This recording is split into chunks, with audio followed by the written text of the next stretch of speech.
qui fait qu'il est particulièrement pertinent lors d'une manifestation. Les grandes inventions des hackers sont-elles condamnées à être recyclées par les barons de l'industrie numérique? Au MIT, Benjamin McCaughey et son suite aux couleurs du Chaos Computer Club militent pour la diffusion du logiciel libre, fils spirituel du bidouillage informatique des pirates. Le logiciel libre, c'est une alternative au logiciel propriétaire. Par exemple, Firefox contre Internet Explorer, Wikipédia contre Encarta. Ça n'a rien d'utopique. En France, la gendarmerie ou l'Assemblée nationale utilisent un équivalent libre de Windows, le système d'exploitation Linux.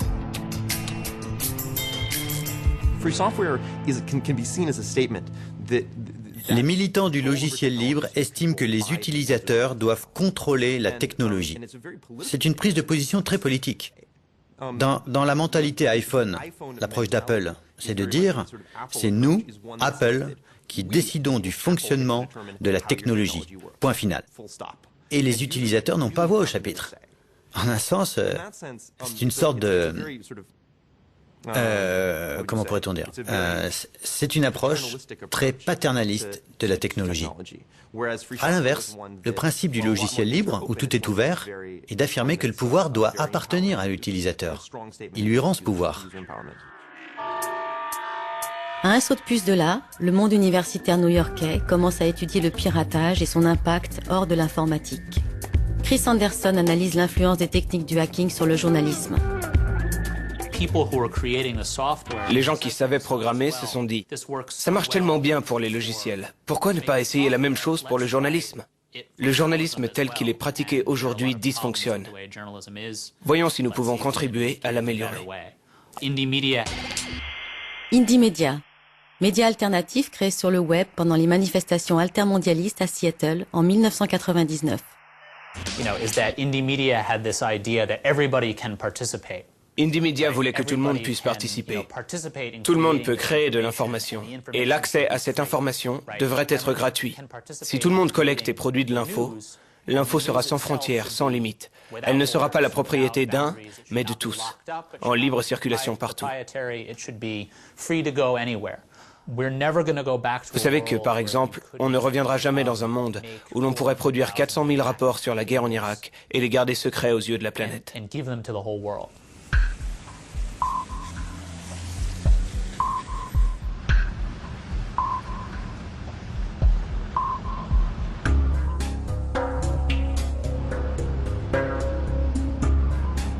Dieser Zug endet hier. Übergang zur S-Bahn und zur Metrotram.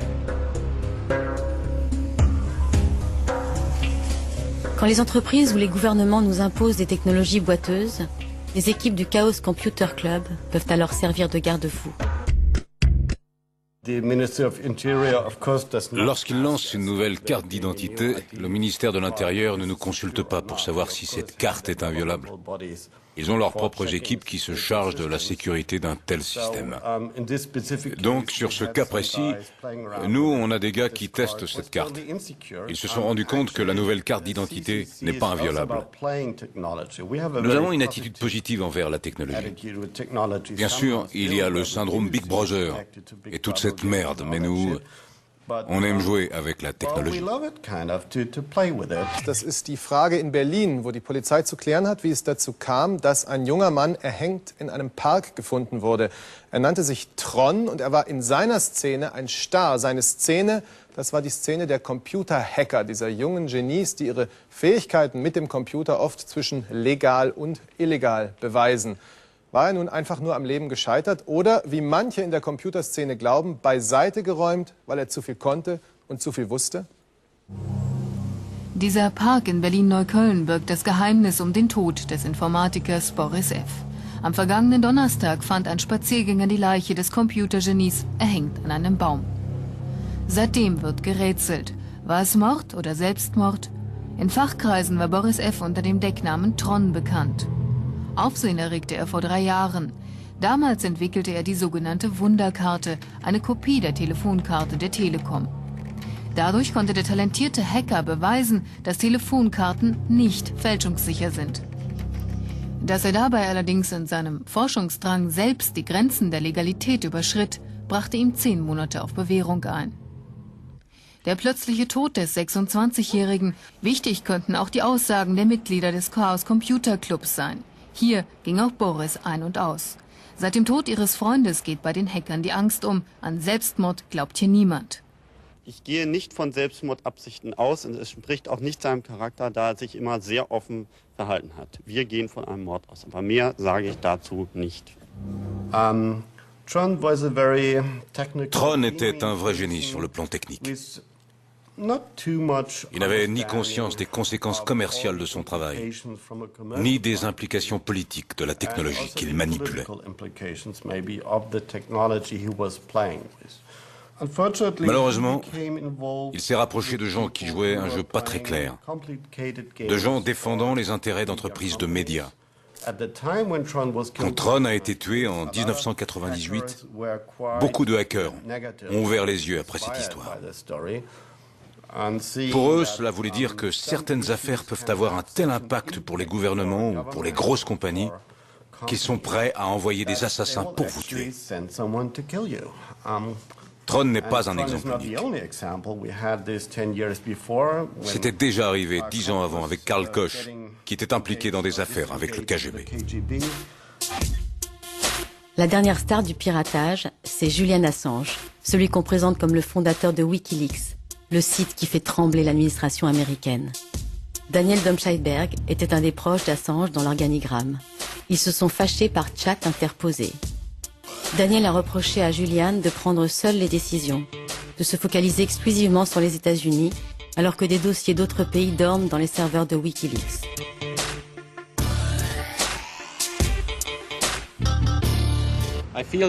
J'ai l'impression que Wikileaks veut faire trop de choses à la fois, ce qui peut devenir dangereux en soi. Lorsque le pouvoir est trop concentré, cela peut toujours devenir dangereux. C'est l'une des raisons pour lesquelles j'ai quitté ce projet. Je ne le trouve pas assez transparent. Wikileaks a donc été créé pour être en mesure de recevoir des documents qui lui sont envoyés de façon anonyme, par des sources anonymes, et de publier ces documents afin que le grand public et les médias puissent y avoir accès, s'en servir de base pour écrire des articles, etc. C'est donc une plateforme pour ce que l'on appelle les whistleblowers, les informateurs. Son but initial était d'instaurer la transparence. Cette exigence de transparence est connue du grand public le 5 avril 2010. Quand Wikileaks publie cette vidéo prise d'un hélicoptère de l'armée américaine en exercice à Bagdad. Le 12 juillet 2007, ils font feu sur des civils et des reporters de l'agence Reuters. Les soldats américains ont pris les appareils photos des journalistes pour des armes. Bilan de cette bavure, 18 morts.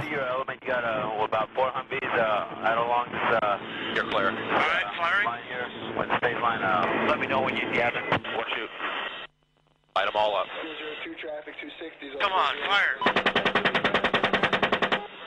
Hey, Roger.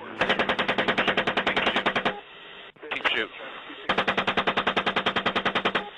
Keep shooting. Bushmaster, two things. We need to... All I gotta do is pick up a weapon. Je m'intéresse à la liberté de l'information depuis très longtemps et je pense qu'il n'y a rien de plus important dans ce monde que l'accès libre à l'information, afin que tous nous puissions nous forger des opinions qui soient argumentées. C'est la valeur fondamentale sur laquelle Internet repose.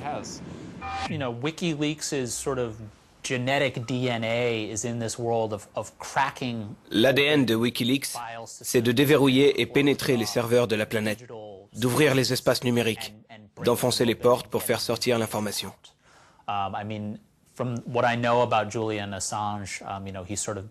Julian Assange a commencé sa carrière comme l'un des meilleurs hackers du net. C'était une figure légendaire, quelqu'un qui était capable de collecter des données, de les collecter et puis de les transmettre. Aujourd'hui, ils dépendent d'informateurs extérieurs qui leur font remonter des documents. Mais leur talent de piratage, ils les utilisent désormais pour sécuriser ces informations et garantir le secret de leurs sources. Julian Assange, ce mec a des couilles. Ce type aime vivre très dangereusement. Je ne sais pas quel est son trip, mais ce qu'il a fait m'a beaucoup surpris. Je trouve que Wikileaks est à la fois une bonne et une mauvaise chose. Et je pense que Wikileaks doit être plus conscient de l'impact de ces révélations.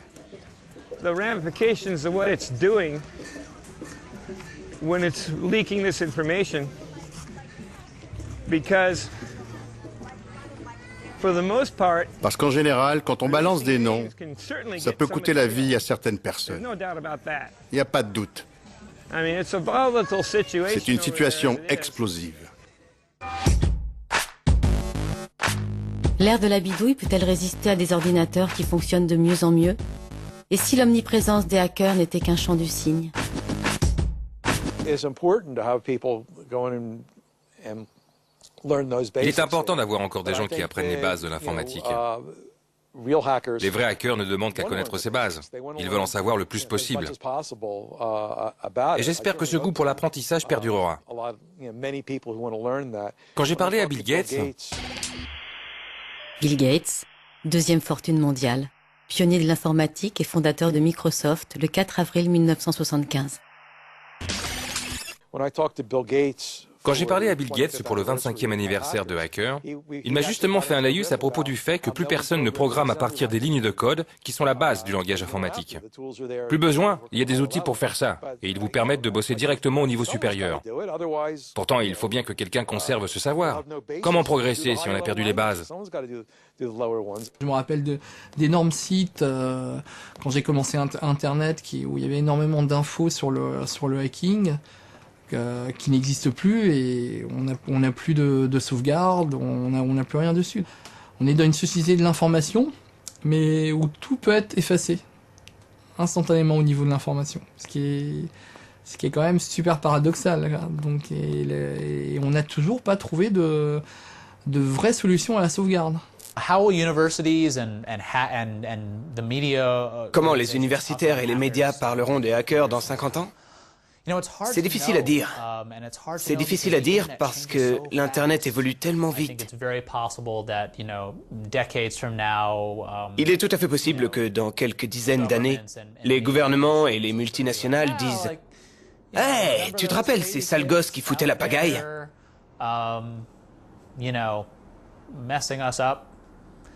Je suis content qu'on s'en soit débarrassé. En même temps, je ne crois pas que les gouvernements parviennent à éradiquer les hackers. Je doute que les gouvernements ou les géants de l'industrie parviennent à les stopper. Ça me paraît impossible. Ça n'arrivera pas. Ce qui peut arriver, c'est que l'Internet change, qu'il soit moins ouvert, qu'il devienne un média différent. Je pense que, puisque c'est un fait, Internet fonctionne mieux quand il est ouvert. Vous entendez des gens parler d'un Internet fermé, ce serait triste. J'ignore si c'est possible, mais regardez en Chine. Peut-être que c'est possible. Si c'était le cas, ce serait une horrible tragédie. La grande question, c'est de savoir comment gérer cette exigence de liberté de l'information. Comment protéger à la fois la vie privée et en même temps promouvoir la transparence. En clair, utiliser les données publiques, mais protéger les données privées. Ça peut se résumer ainsi. C'est un des piliers de notre éthique de hacker.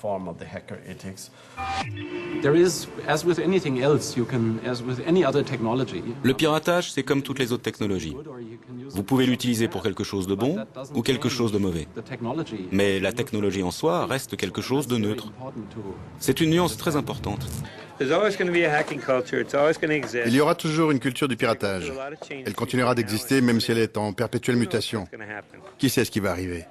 Qui sait si dans 6 mois, quelqu'un ne fera pas péter une bombe électromagnétique qui détruira tous les systèmes électroniques et nous renverra à l'âge de pierre? Qui peut le savoir? J'en sais rien. Et vous?